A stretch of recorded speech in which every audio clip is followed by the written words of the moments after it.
Alright, hi, good day. So we're going to talk more details about classes and objects today. So a class is a blueprint for creating an object, while an object is an instance of a class. So basically, syntax here says that there will be a class name, and should set to public, wherein the data member here is integer attribute, and the member function is void set to method. Next one is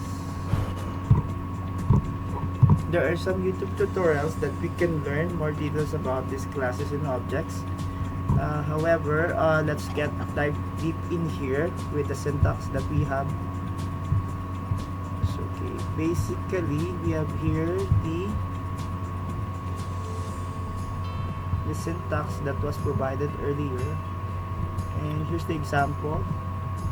Everything started with this program, the int main. Right, and then says here that we have the classes. The class here is name car, and it was set to public. The method here for the string is brand, and then he uses an integer variables for year. So, and for this one, he wants to hold out or display the word brand, and then says here that the brand is equivalent to Toyota. So it will display here brand colon and then Toyota, and then says here that for the cout he wants to display year as well, and the value of year is 2020, and it will display here the output for brand Toyota year 2020. Let's go ahead and try to go to another here. An object is an instance of a class. As stated earlier, each object has its own copy of data member. So the syntax here, as well as based on what we have done yesterday, is class name then object name. In our previous example, for example, our class name is dog, and then our object name is dog Tommy. Alright, let's get to know more details about this object. It's a basic units of object-oriented programming, or OOP, that represents a real-life entities. For this one, it creates many objects. You can interact with its performance by invoking a method. So for object, so we're going to have here an object, and then it should have a method. Of that one, so it has here methods. So the objects are what performs your code. They are the part of your code visible to the users. So here, so an object consists of the following. So first one is we have the state, we have the member functions, we have the behaviors, and the identity. Let's get to know more details about this one. A state represents the data member or the attributes. For the member function, it is a collection of statements that perform specific actions. It, for example, for this one, the calling functions, and it may return the results. The behavior is also part of the member functions. However, this is the response of an object. So, for example, our member function here is call, and then it will return the value. So that will be connive with members and behavior. Identity, these are the naming tags. So for that one, to make it unique, in our example earlier, we're going to use class name and then object name. So let's dive in here with the program that we have. So okay, so everything started with predefine, built-in, and then says here's that the class is set to a variable named employee, and then after that one, it was set to public. We're going to talk constructor soon, and that public employee, which is the class employee here, should have the string name and float salary. So this string name falls onto name, and the salary. Alright, then after that one, we're going to get the methods. The methods for this one, to get the value of the name and salary, is what we call as getters. For this one, we just need to copy the string or the string name and then the word get name in order for us to get the name or the salary given by the methods, and then it will return the name and the salary. After that one, we're going to use this instant method in order for us to display details, such as here what will display is that employee salary, and then what's the employee salary. Here on our program, it gives up the value of our employee. According to here, our employee should be named Paul, and then his salary is on the next slide.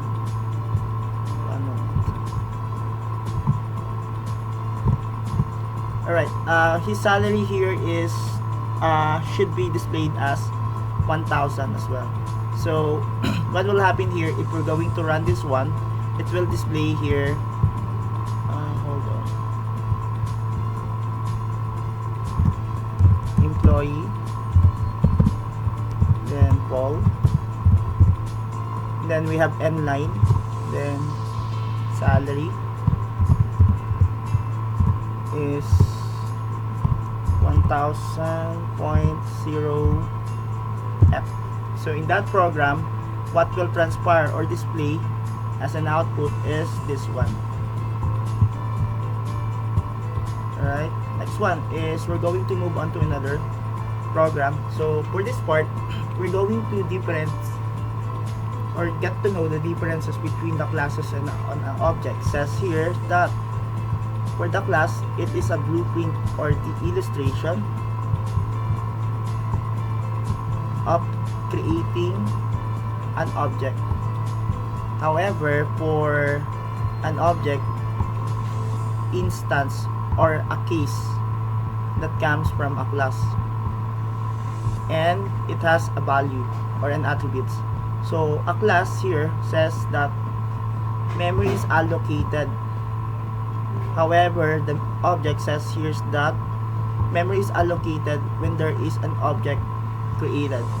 So another difference here is that a class described that has structure and behavior, while an object is created from a class. So another differences here is a class has a property and functions. However, for the object, it has data that's manipulated using a class. And another difference here is that a class is a general concept of the type, while an object is specific. For this example, before, we're going to start with dog. That's our class, and then the name of the dog is Tommy. So general to specific. Next one, let's move on to another slide. Other differences here, same thing goes in here for the definitions, which is the blueprint. Okay, so creation, for the class, it uses class keyword. For an object, it uses new keyword. So this new keyword are actually created by the programmer. For example, dog name will be inferred. We're going to write it as dog name. Alright, or we can write here that is our creations regarding that one. Next difference here is for the class, it does not occupy memory. For an object, since we're going to create an object, it will occupy a class. Alright, so next one, existing, logical versus physical runtime. Data storage does not store an actual value. For this one, it stores an actual value because it occupies a memory. Alright, next, defines structures and behavior versus perform operations using class and member.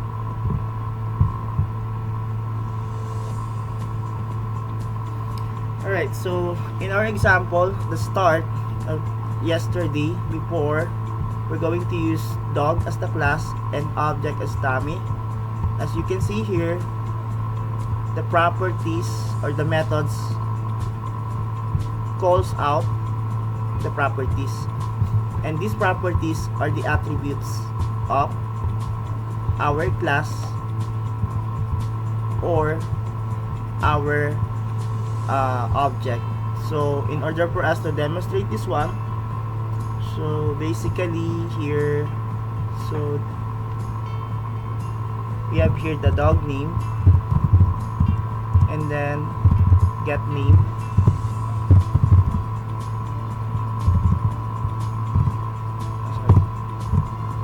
that one is for the class. However, for the object, we're going to replace this one with name, Same, then get name. So we just need to copy all of this. Okay, then after that one, let's move on to another. Actually, this is a review. Here, an object, you can see here that it is created from a class. So a class here has an account and ICCI. So the object here defines the class, which is the account. So let's have a brain tickler here. I want you to do a wild guess regarding this one. So number one is C++, which operator is used to access a member, functions, or variables from an object. Letter C. Alright, next one. What do you think is the correct way to define a class in C++?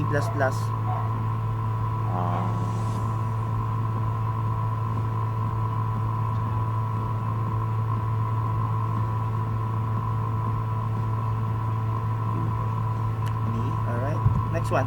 Which of the following correctly creates an object?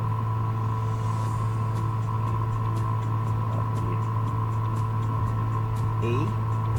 Alright. Next one. I want you to code this one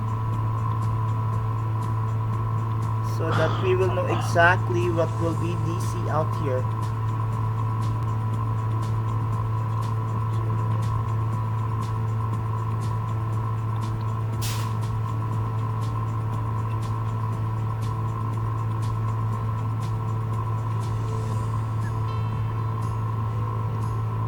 For this example,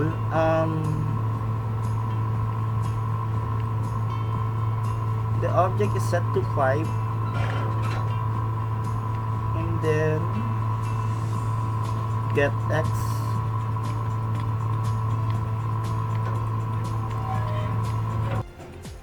Yes. Yes. B po. Yeah, because it has the value of 5.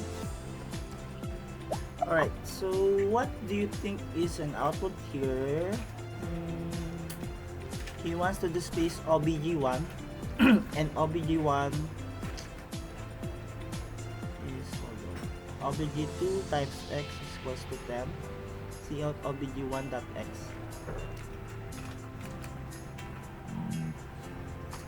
Alright. Next one, different class names can refer to 3 things.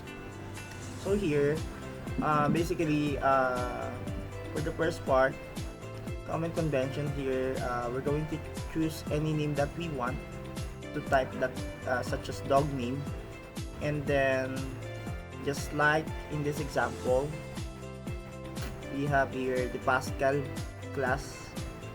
As you can see here that it has capital letters for M and C, the student and R, and the electric car. this is our way of doing Pascal case, wherein we're going to capitalize or uppercase the first letter of every word. Next one is we have what we call the noun. This represents a thing or an object. Descriptive here give us a hint of what is the class all about. Is that file handling instead of just helper? So basically, these are the different names or class name to refer three things. Let's go ahead and try to move on to another. Next one is STD or the built-in predefined. So for this example, if it's an STD string, it will handle a text. Alright? If it's a vector, it's a dynamic array. So dynamic array, these are what we call as multi-dimensional, right? Or the 2D array, if you can still recall. Next one is what we call here as O string or I string.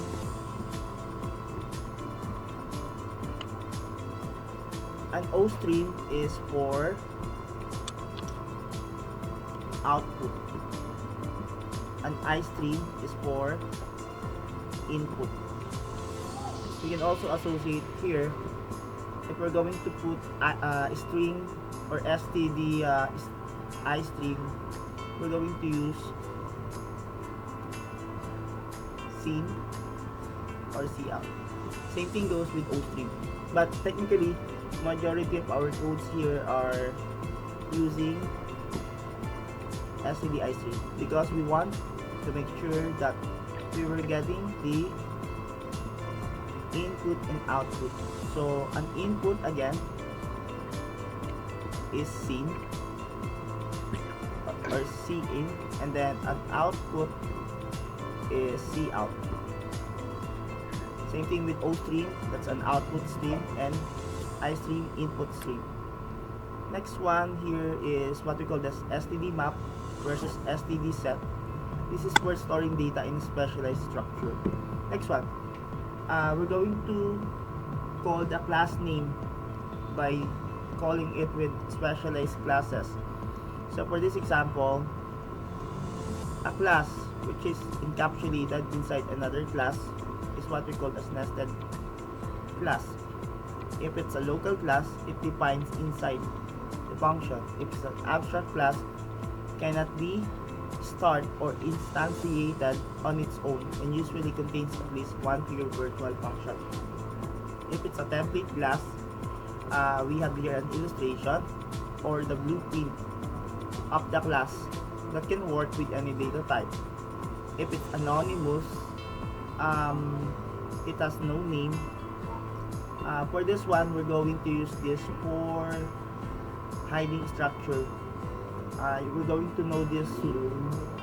Next one, friend class. It gives us either it's a private or protected one to another class, or this is not a public class. Next one.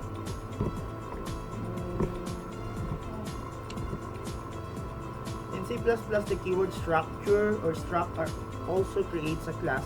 The only technical difference is default access level. A class are private by default, while structures are public by default. Alright, for this one is create a book class with attributes title and price. We're going to use the methods for set book details and display book, and we're going to create two objects and displays using their details. Here is the program. So for this one, we're going to use input or output stream. That's for the std, right? Still using namespace std for the string default data or the public library. And then we have here the class variables book, and then this is set to public, and our string has an attribute of setting it as a title, and float is used to refer to a price or to a number. Then we're going to display this one. Our class name is named as book details. It has the string and it should float a number. So this is the string P, and the float price is float P. Alright, wherein a title should be equals to P and the price should be equals to P. Alright, next one is we have here, we want to display a book or display book as a class name, and then it will display title, and then what's the title of the book, it depends on the price that we're going to set. So if it will display book B1, so technically it will display C++ guide and then the price. So the program here started with int main, says here that the book has two classification here, the B1 and the B2, wherein the B1 set book details, B2 set book details, both of which set book details. However, they're just different in terms of the author or the title of the book, and this one is the price.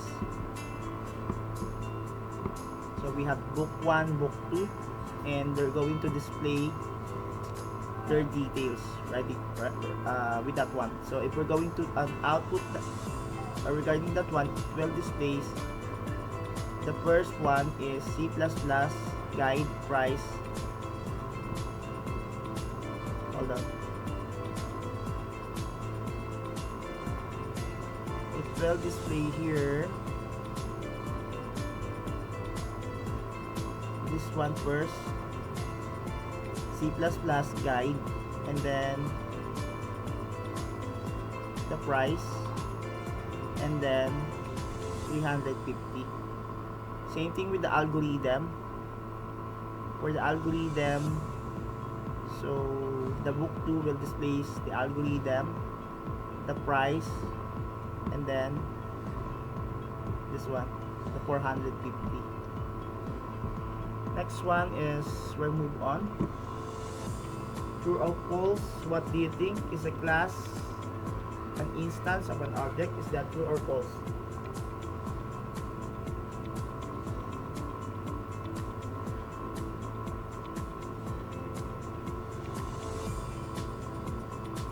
False.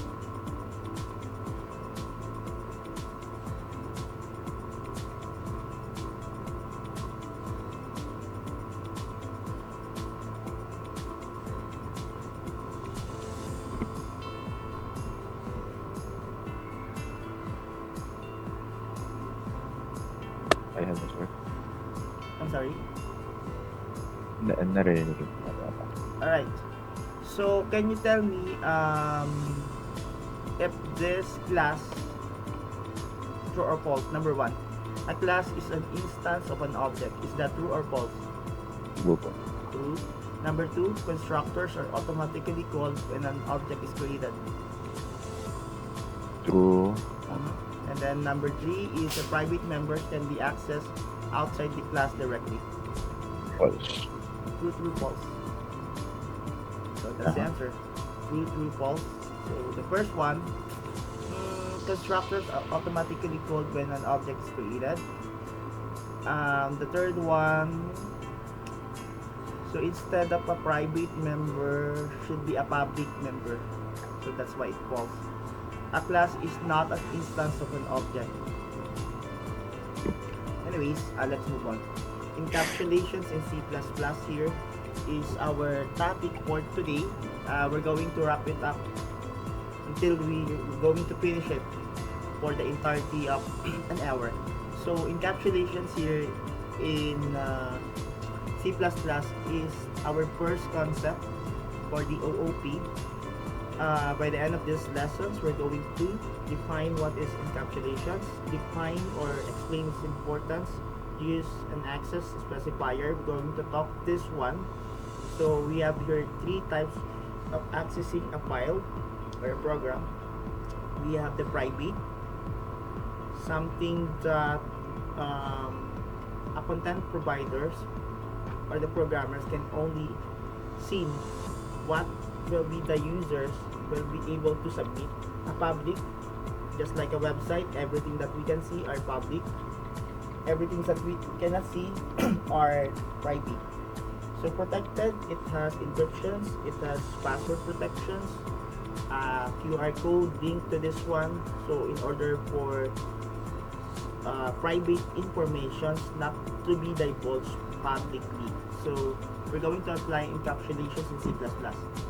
So here is an example of encapsulations from the word itself, or from what you are seeing. It's just like a capsule. So that capsule here is defined by a class, and the class uses a method, and that method will assign a data. So encapsulation is we're going to bundle, bind, combine, that's the term, a data and the functions together. So the data here is combined with its functions or the method.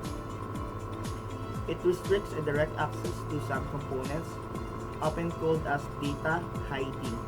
So for the data hiding, that's the part of the protected and private under the access specifier. Let's try to watch just one video here about encapsulations. C++. Encapsulation is when you cram all of your problems into a pill-shaped capsule. You have car bills? Cram it in there. Late library fees?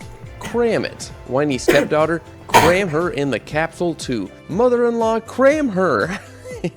Once all of your problems are in there, then you've mastered encapsulation. Alright, terrible joke, but not too far from today's topic. Encapsulation is information hiding. It's a concept we could not cover properly in Python. It's the idea of making class members accessible only as is necessary. We set this up through a series of accessors and mutators for a given class, also known as getters and setters. And the power of it in C++ is amazing compared to Python. And you'll see why here in just a second. So let's look at an example. Alright, so up here I have my default code of importing IOString, including string and using namespace standard because I'm freaking lazy. Alright, then we have our initial class create up called wallet. In it we have an int array called bills, and then a string name for whoever is the owner. I suppose I should have named that actually owner, whatever. And that's all private. After that we have, for our public members, we have a get bill function and method that just returns an int for what the first item in the array is for bills. And notice that it's going to be constant. We'll cover why in just a minute. And then the second one we actually have is set bills for actually magicianing our way to set a bill into our wallet. Yeah. After that we have an instantiation of the class, then we have setting a bill and then getting a bill to make sure that everything is working properly. So if we run our code, this is the essence of accessors and mutators. We can set a bill, we can mutate, and then we can get it back without ever accessing the bills themselves or the class member variables inside the class. Instead, we go through functions in order to do this. Now, why would we want to do this? Well, let's say our code is in flux. Like, after we go and program something else, come back to this and be like, you know what? Alright, for this one, the program here is particularly focused on class. And then the class name here is wallet. This one, the int, is what we call here as, if we can still remember, it's an array. Right. And then we do have here the string, and then that will name as name. Alright, next one is we have here what we call as get bill and set bill. These are what we call here as a function. get bill and set bill. So after that one says here is that we're going to have constant. So constant means that this is a number. Alright, then after that one, from an array, we're going to initialize it here. Alright, so it has a class size or an array size of 5 from our method setBill.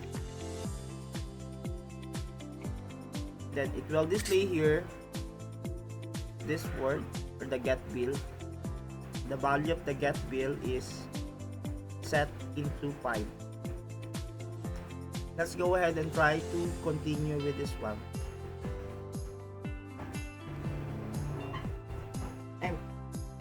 I'm sorry, I'm not audible on that time. Alright. Sorry. Let me get started again.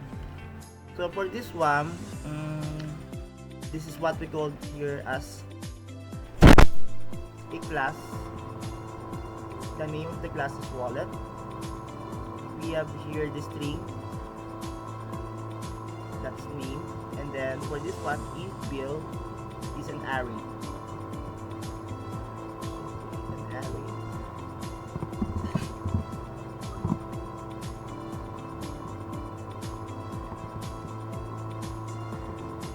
Array, and then we have here functions.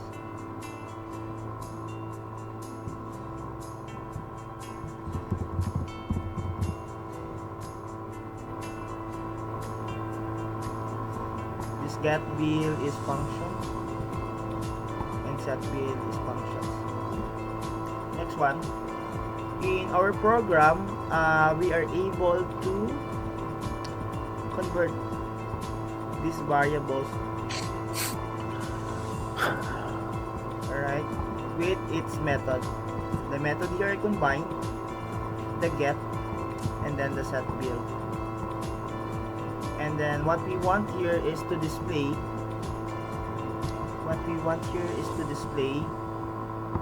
this one, get bill. According to our program, our get bill will set the value of 5. Reasons why is this program display 5 as the output. Let's go ahead and try to continue.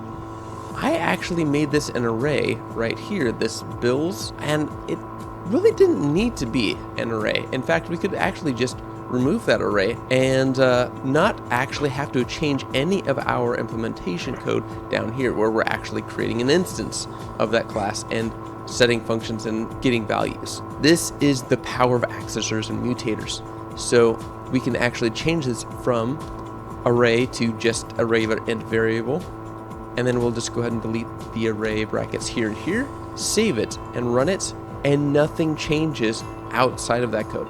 In fact, it actually saves us a lot of work, because if we were having wallet being accessed like .bills number index number 3 here and in a bunch of other places in our code, we would have to change all of that.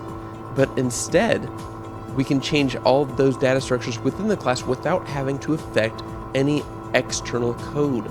So we don't really care what's going on outside. Awesome! That is some truly great power. All right, so I've expanded some commented out code here, and all it is an accessor and a mutator for the original string name member up here. Down below that, in the main function, we have an example calling that stuff. So what's different about getName is now we're actually returning a pointer to the original name. This is to illustrate a very specific concept when using accessors and mutators. So let's go ahead and run our code and examine what's happening with our code down below.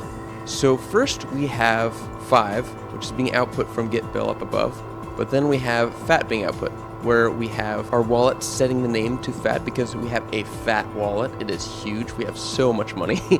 Then we have a pointer, a string pointer, setting to the getName variable. Then we're going to go ahead and output what that is, which is going to be fat, just as we'd expect. And then we're going to go ahead and set that custom external pointer to the value of ham and output that. That is where we get our second ham. Now, here is where things get interesting. Our wallet now has the value of ham within the class, so we've externally modified the member variable of name by creating a pointer to it. Now, this is a problem. We designed accessors and mutators to not manipulate the data within it. However, pointers give us that power. So how do we stop this from happening? It's actually quite simple. Whenever you're returning a reference variable or a pointer variable, it is important to actually make that const right at the beginning to let the users know they can't actually modify this value in this way. So just adding it right there is all you need. And then what happens is when they try to modify the value down below, they're actually going to get some compiling errors. So the first one we get is saying that the const string pointer type is not equal to string pointer type. So we just go ahead and add a const here, and now we're going to get a compiling error down here saying that we can't actually modify the value originally. So that code is no longer valid. And now if we run it, we will see everything is fat.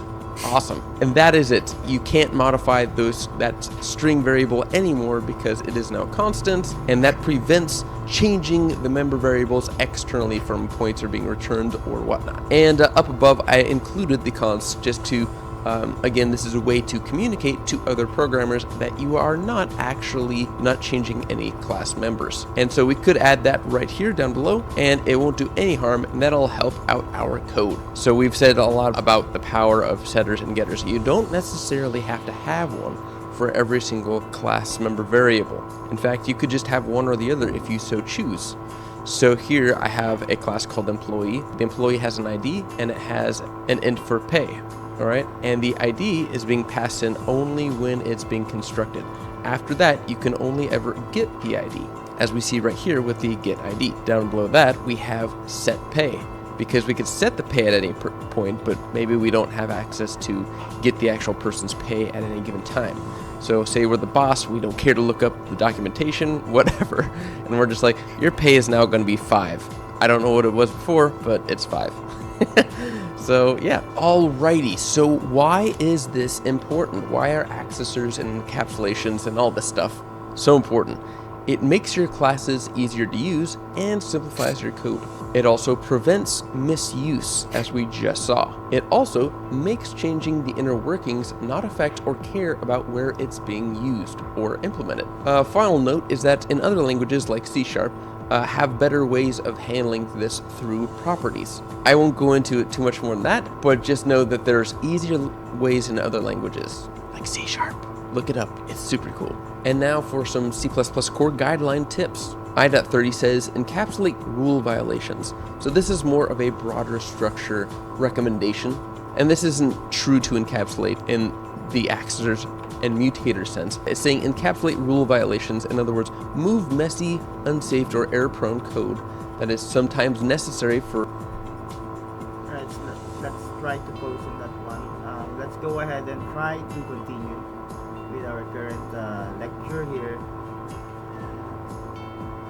Let's try to post around for that video.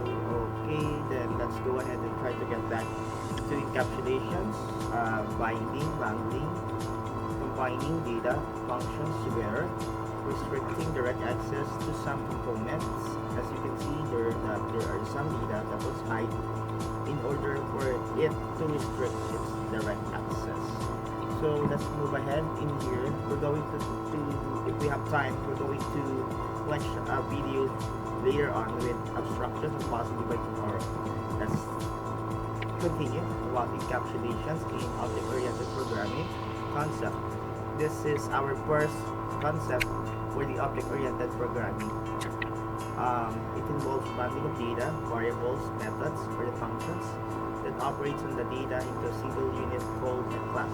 So basically, a class should have the variables and a functions, alright? And then we're going to combine those things. So it acts as a protective shield or prevents a direct access to an object's internal states from outside world. So it's also helps us maintain the following. So it has maintainability, something that we can update.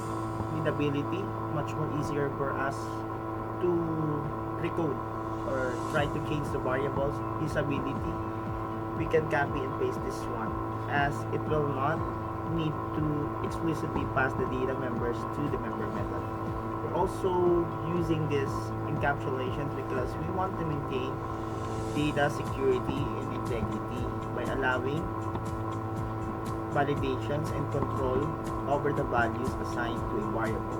It helps us achieve what we call as abstraction. We're going to get to know more details about that soon. And then a class here can hide the implementation part and discloses only the functionalities required by other classes, which allows later changes to representations or implementations without impacting the code that uses its a class. Let's move on here. Encapsulations, we're going to make sure that since the data is protected, it is sensitive, hidden from the user. So only the creator or the programmer has the only access to that sensitive files.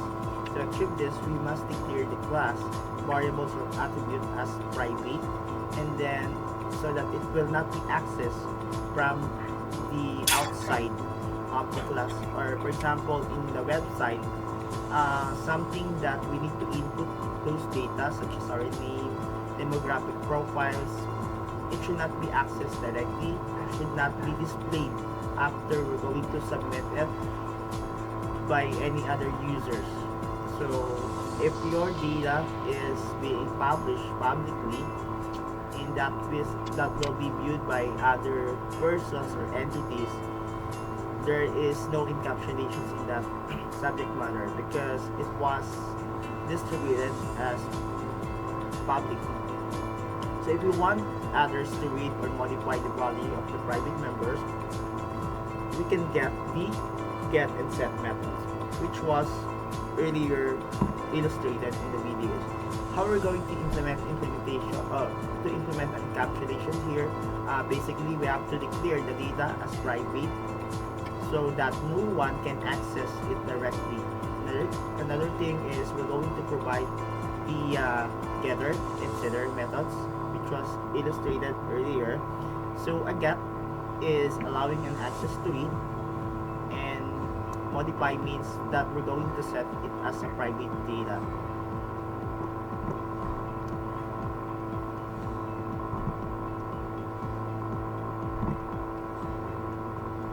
Same goes in here.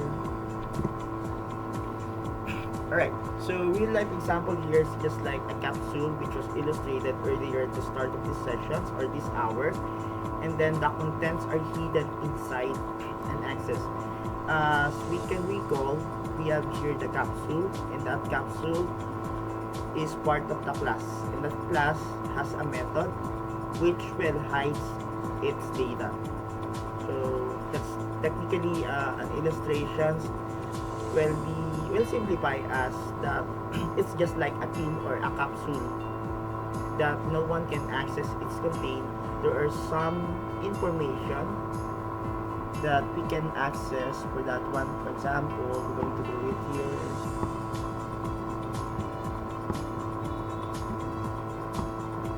So based on the illustration, this is the class here as a method, and the class here as a data. So the data is the one that the users can see and can input information. However, the method here restricted a data to be able to display publicly by using get and set methods. Alright, another example here is an employee's salary should not be divulged privately, because if that will happen, anyone can access it. So only managers can update it or share it when necessary or appropriate. So the data is hidden and only trusted methods can access or modify it. So in our personal life, we don't want to divulge any other demographics profiles that we have. There are some restrictions or some information that we cannot divulge as it is. So So in our example in here, we have the hashtag includes IStream, which is input output stream. Dami no. The string namespace std. We're going to represent a programmer and the class programmer, and we're going to set this one instead of public, private. This one, so no one can access it publicly. We have here the string name, and then another one is set public. So for public, we're going to use a get method, and after that one, it will return a value. Then we're going to set a method here to display a name. So for this one, what will transpire in the program is that it will set the name as Paul. The C out here should be name and then Paul. That's it. But in the program, there's a lot, right? Next one, we use encapsulations and use the getter or get name and the setter set name to modify it, which are access or to show the modified private data. So getter method here. So for this example, we want to get the information of our string get name, and our string get name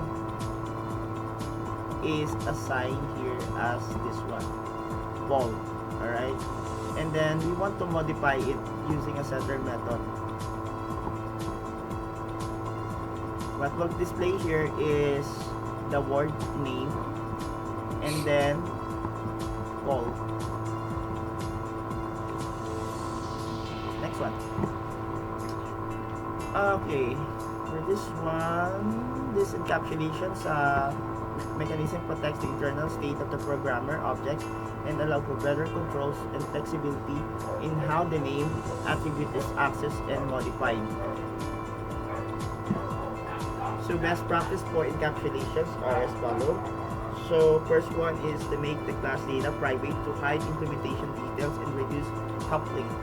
So then afterward, we're going to use getter to get information, setter to modify access data function instead of doing it publicly where everything can be seen and accessed. And then we want to ensure that only valid values are assigned to private variables, and we do not want to provide setters for data that should not be modified. Examples: the ID, employee number, address, age, any other verifiers. Advantages of encapsulation here: data hiding, improved maintainability, enhanced security, code reusability, better modularity. So for better modularity, we want to keep the data and methods together. So there should be a get and set data. So code reusability means that we're going to recycle our program rather than exposing it our internal data. So enhanced security means that we should have a validations and control of the data in our setter methods. Improved maintainability, something that we can update. And data hiding, we're going to use private here to hide those sensitive data from anyone that can access it in the private. Disadvantages of encapsulation here is too hard or complexity, just like in our example, that is too much information. However, you can just display in the information as cout and then the name and then what's the name. So in our example earlier, we can set it out as cout name and then Paul. That's simple as it is. However, due to its intricacy, that is where the code complexity falls on. Performance overheat, of course, for this one, it uses memory data to access those informations through functions. Then less flexibility in some cases. This is just for restricting access, which may have limitations on some other classes. So here's another example here. The class name here is employee. It was set into private, and then we have here the variables int, and then the name of the variable name is salary. Alright, so that's for the private.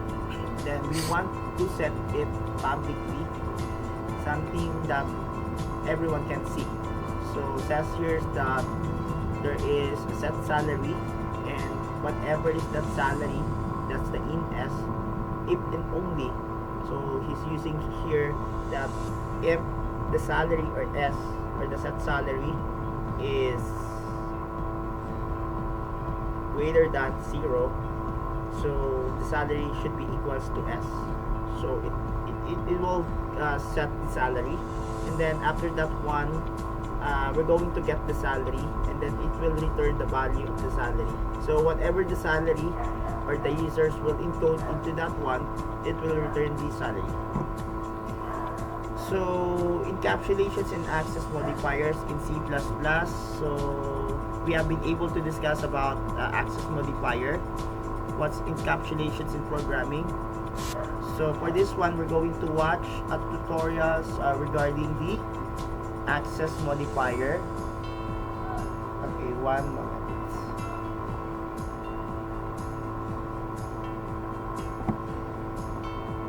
Possibly we can watch this one.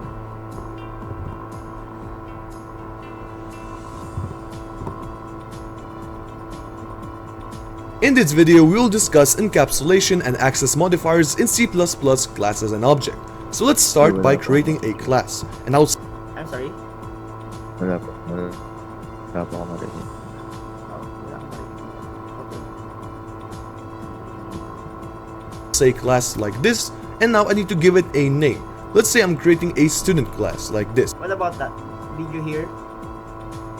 No po. Wala. Okay. One moment.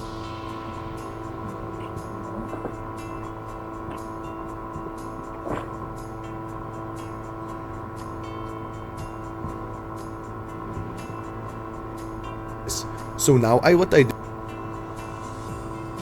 So let's try na lang other videos. But anyways, for that process, you can just watch it all over na lang regarding for this specific videos for encapsulations and access modifier. Okay, let's move on with more details here.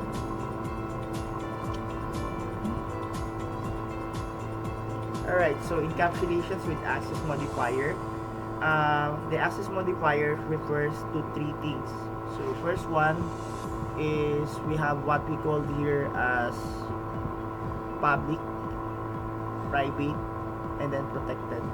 So a public is something that it is available, and then private, there is some restrictions. Protected,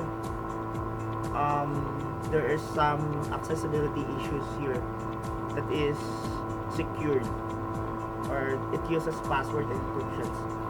Let's go ahead and try to take a look on our program. So these are predefined information, predefined codes, and then we have here the class. In the name of the class is student. This is set to the access modifier set into private, and then it has an integer, the variable set to an age that will make us a private member. Then another access modifier here from private was set to public. Then we want to display a set of age, which is a variable, and here says here that a set of age will refer to an integer and the value of a, wherein a is an age. Alright, that's the setter. We're going to set it, and then we're going to get it by using the word get the age. So again, to set this one, we're going to display and use the word set age.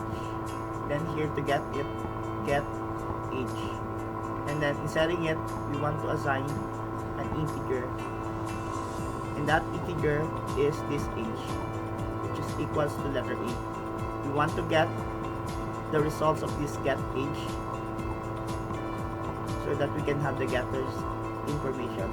Then after that one, the program here started with int main.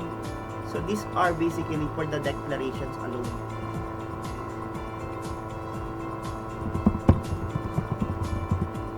So the program is always starting with 8 main. Alright. So in this program, our student is S1, and the S1 here is set to 20. So if we're going to display here, what will display here is student name or student age, sorry. And then we want to get this S1 dot get age. So we want to get this S1 dot set age, which is equals to 20. Next one. So okay, you can watch this access modifiers. Today, so in the previous video we went over structs, and in this video I want to expand upon the topic and go over classes and access specifiers. So access specifiers control how the members of a class can be accessed, and this is also known as access modifier. So in C++ we have three types of access specifiers. We have public, so members of a class or struct can be accessed outside of the class or struct. Then we have private, where members cannot be accessed outside of the class or struct. And finally, we have protected, where members cannot be accessed outside of the class or struct, but they can be accessed by any classes through inheritance. Now, we haven't covered the topic on inheritance yet, so we're not going to talk about protected. Instead, we're just going to focus on public and private. Alright, for these videos, we're going to talk here more details about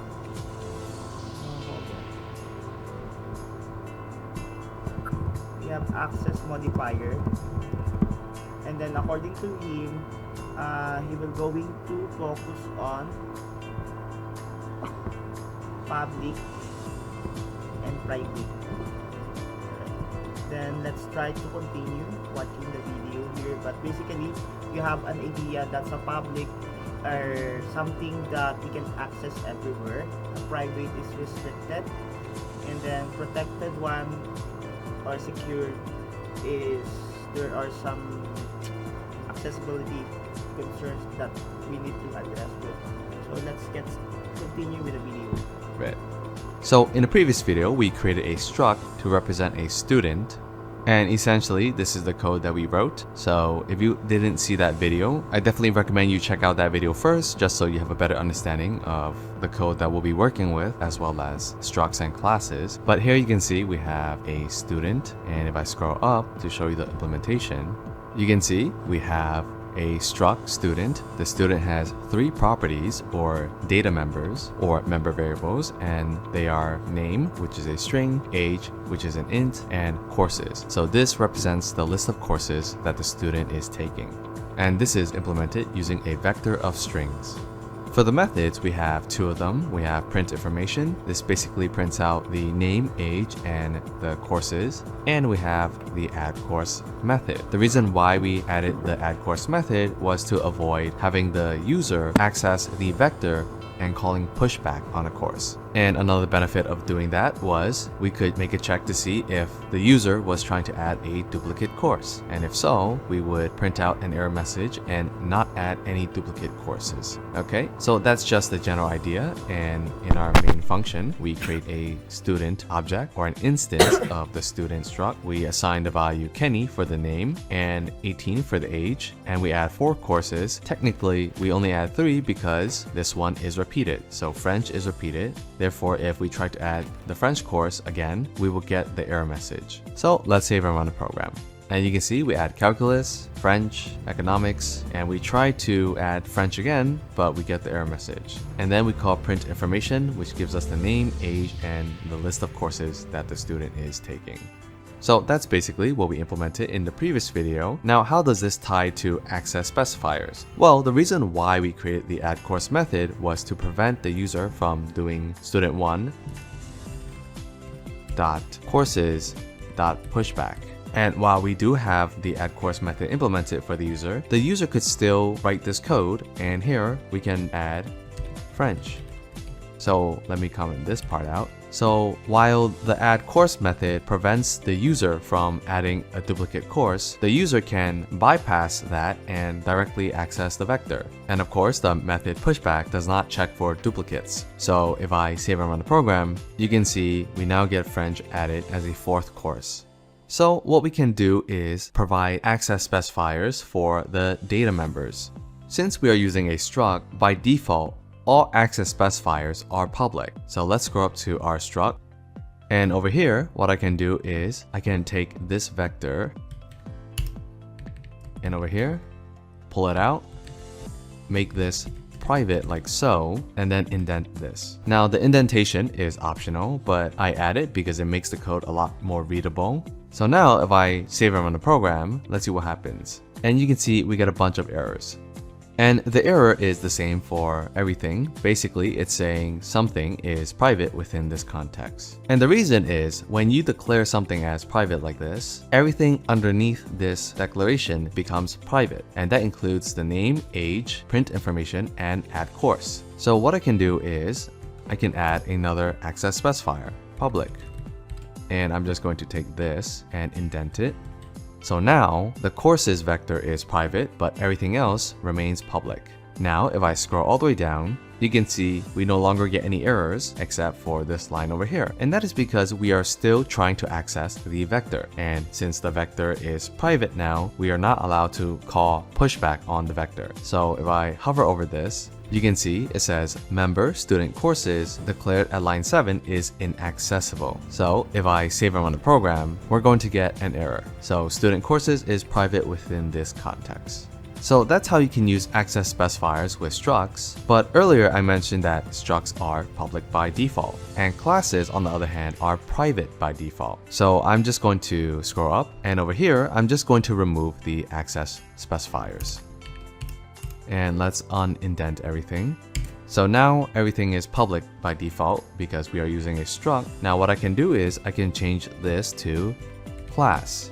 And everything inside the struct or class stays the same. The only difference now is the default access specifier is private. So if I scroll all the way down to our main function, you can see we get a lot of errors. For each member variable or member function, you can see we get an error. So basically, everything is no longer accessible. And of course, that is because by default, all access specifiers in classes are private. So what we can do is, just like with the struct, we can declare the access specifiers for public and private. So let's scroll back up to our class. And over here, what do I want public? Well, I want the name and age to be public, as well as the print information and add course methods. We don't want the user to directly touch the courses. So over here, I can just do public. And I'm going to indent this. And if I save and run the program, you can see our code runs fine. And if I scroll down here and I uncomment this out, you can see we're going to get an error because by default, the access specifier is private for a class and we did not include the vector courses underneath the public declaration. Okay, so since this is outside of this public declaration, it remains private. And the nice thing about this is we don't have to directly say private like so because this is redundant. If it's not within this public declaration, then it's going to be private because it is inside a class. Okay? Alright, so that's pretty much the difference between a struct and a class. Now, the question is, which one should you use? Struct or class? Well, it depends on the person coding and as well as what is needed of the class or struct. Basically, what are you trying to represent here? For the student, maybe we want to default it to private and therefore we use a class instead of a struct. Actually, we can also include name and age under private. So basically, we would not make this public. Instead, we would use methods to assign the name and age values because if I were to make this public, then the user can just do student1.name is 123, like so. And that's where the topic of getters and setters come in, which I will cover in the next video. But essentially, I would suggest going with classes over structs for two reasons. One, the keyword for class is more common across various different languages. In C++, we have structs, but in other languages like Python or Java, the keyword is class and there's no struct. Another reason is it is much better to make everything private by default and then you specify which ones need to be public, rather than doing the opposite with struct, where you have everything public by default and you have to specify which ones should be made private. Okay, so that's pretty much it for this video. Hopefully you found this video helpful, and if you did, make sure you give this video a like. If you have any questions, let me know down below in the comments. And as always, if you want to stay up to date for more C++ tutorials like this one, make sure you subscribe to the channel, and I'll see you in the next video. Bye bye.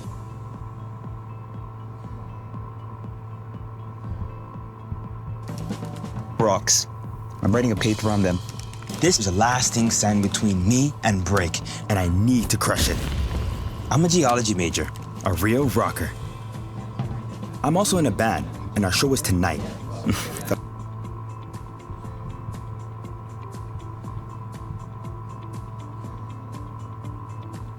Hello, sir. Alright, let's get back here with my presentation, man. We are here on the access modifier, or specifier rather. So everything talks is about private, public, and protected. And then we have here this struct, which is used for the public struct.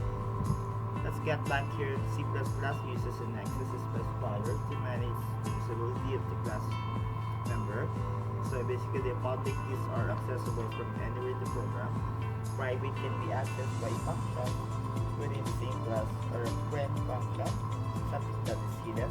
Protected members can access with the class and its derived child classes.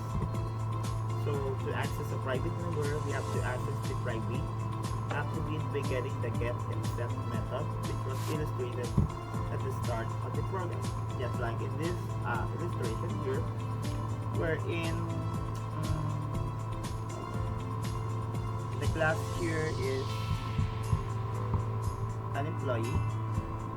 The access modifier or specifier is set to public, private, and this one is for the public.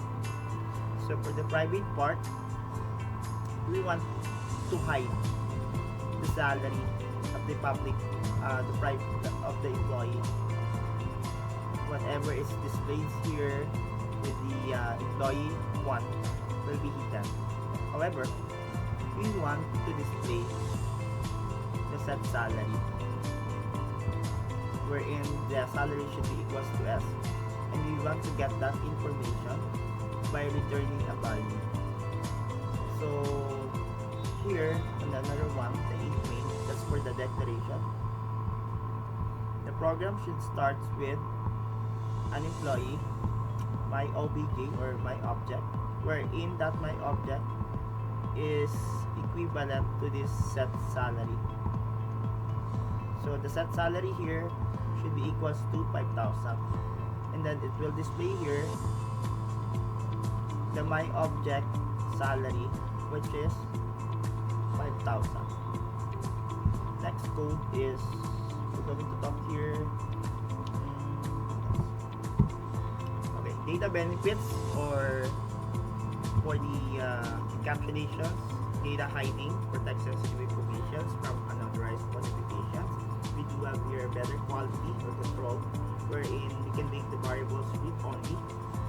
So providing only getter will writes only. So something that for this one, better control, it was set into private only. And for the data hiding, the maintainability here is our ability to change the code internally without affecting the code that uses it. The data integrity here can be get by getting the value of the information or the data by using a separate method in order for us to validate if that will ensure an answer or not. Let's move on here. What do you think is the main purpose of encapsulations in C++?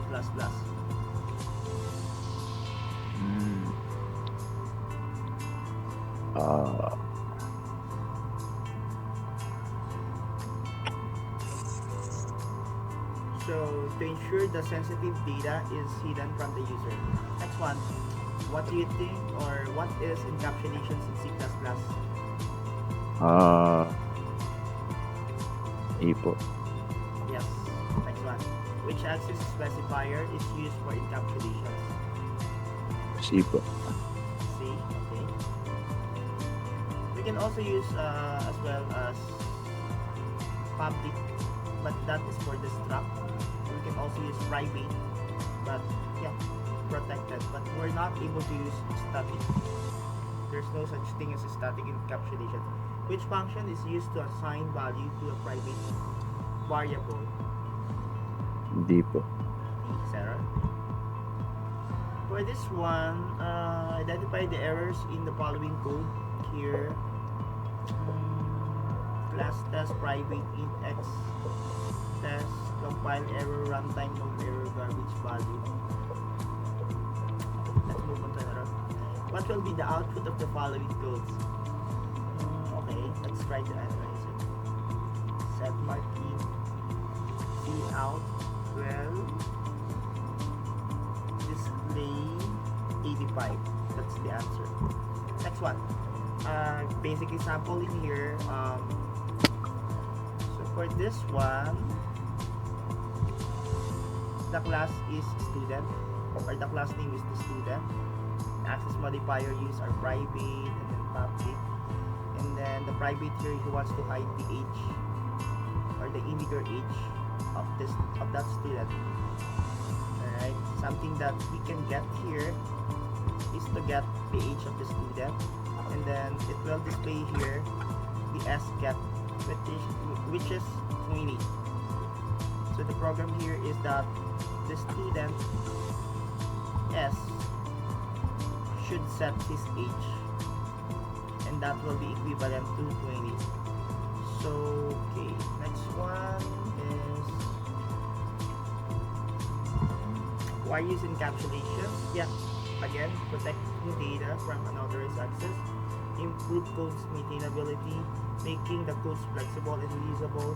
We have the getter and setters, as we're able to retrieve the value for the getter. Setter is to modify it or to change, controls how the data is accessed. Our rule here is, of course, we have to declare the variable as private. So the variable here again is the class. No, the class name here is student, and then the variable here was indicated as private, which is the integer and age. Right. Next, provide public method to access.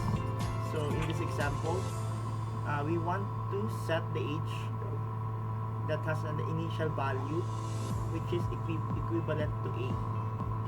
So that is for providing the public methods, and after setting that age, we want to return the value. By here, we're going to combine set and get. And where did we get the age? That is our variable name. So variable name can change, depends on the programmer. So in this case, we're going to use age. In other example, we're going to use any other variables name. Next one. While often used together, they have different processes. So encapsulation is about hiding everything, the internal state, and bonding the data or combining the data with the method by combining it with get and set. Abstraction, something that we're going to dig deeper if we have still time, by hiding implementation details and showing only the essential features to the user. So let's try to watch the videos for abstraction. Let's see here. And welcome to my channel. In this video, I want to talk about very important object-oriented programming concept, which is abstraction. So in this video, I am going to explain what is abstraction, and then I am also going to show you how you can implement and use abstraction in C++ programming language. But before I continue with this video, I would like to take a brief moment to introduce C++ Builder. It is full-featured C++ IDE that helps you create apps fast for all major platforms while writing less code. It connects natively to almost 20 databases like MariaDB, Oracle, SQL Server, Postgres, and many more. The key value is C++ Builders Framework, which are powerful libraries that code faster, and you can start for free using the link. The unimportant and complex details. Now, the best way for you to understand how abstraction works is using a real-life example. So, imagine, for example, how a coffee machine works. The only thing that you need to know in order to be able to use a coffee machine is that you put inside coffee and water and you press a button, and that is how you make a coffee. Now, that process internally is very complex, so the way that internal components of that coffee machine work together in order to prepare that coffee, that is very complex. But you don't need to understand that. That process is abstracted for you, and it is hidden behind simple procedure, which is put in coffee, put in water, and press a button. And that abstraction makes it very easy for you to use a coffee machine. And that same thing happens with the code. So when developers write the code, they should try to write it in a way which makes it very easy for other developers to use. And in order to achieve this, in programming we use abstraction. So we hide complex details behind simple procedures. Another idea is that the things that are abstracted don't change very often, or at least they don't seem to change for the end user. What this means is that you can change the entire implementation, which means you can change that complex logic that is in the background, as long as you don't change the interface towards the user. So as long as you don't change that abstracted level, nothing has changed for your end user. So imagine the following situation. Let's say that a new company figures out a better way to make coffee machines, so that those coffee machines spend less energy, they make coffee faster, and they are less noisy. So what they need to do is they need to implement very complex logic. They need to change that internal logic, but as long as the interface towards the user stays the same, so as long as our user needs to put in coffee and water and press the button, nothing has changed for the user, so he does not need to learn the new way to use that new machine. He uses it the same way that he used the previous one, even though this new machine is better. So it is less noisy, it is cheaper, and it makes coffee faster. Now, once a certain behavior is abstracted to the point where it is very easy to use for the end user, So that's an overview regarding abstractions. What will happen here is that we're going to continue this one session by tomorrow with our first hour regarding the abstractions. This is still part of encapsulations, and then on the second hour or possibly within the first hour, we're going to talk with the second components of these object-oriented programming, which is constructor and deconstructor. This will be our fourth installment for the module 7 for the OOP or object-oriented program. By the way, Paul, do you have any questions? None, Walter. And at the moment, so I'm going to post this video